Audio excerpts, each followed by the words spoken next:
บายดีพี่น้องทุกคนเนาะมาวันนี้มาขายทุเรียนอีกคือเก่าเนาะหักมาทุเรียนรอบนี้กับมีแต่ลูกข้างๆพี่น้องแต่ว่าราคาสิเพิ่มขึ้นอีกแล้วพี่น้องของแซ่บขึ้นกับปูหมักคือเก่าอันนี้โลละ100โลละ220 บาทพี่น้อง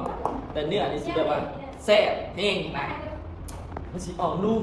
ละมุนนะพี่น้องอันนี้เป็นหมอนทองจากปากซ่องนะครับพี่น้องมาจากปากซ่องเลยแล้วก็มาดูเนื้อ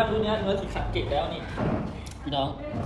สามารถเลือกได้เป็นฟูสามารถจิ้มได้ว่าจะเอาเนื้อแบบไหนกรอบนอกนุ่มในไก่สีกหัวสั้นช้า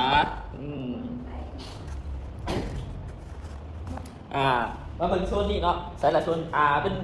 หรือว่าทุกท่านอยากได้เป็นพวงมณีบอลหน่วยอยากได้จิ้มลิ้นบอลแต่สามารถมาเบิ่งได้พี่น้องอันนี้กิโลละ120 บาทเองพี่น้องคุ้มได้พี่น้องถามว่าคุ้มบอกคุ้มเฮงได้อันนี้120 บาทพี่น้องมาเบิ่งนักพี่น้อง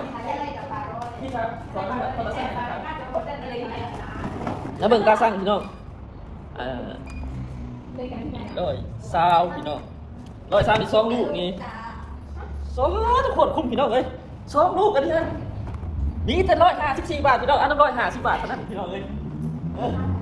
คนคุ้มพี่น้องเลยพอนะ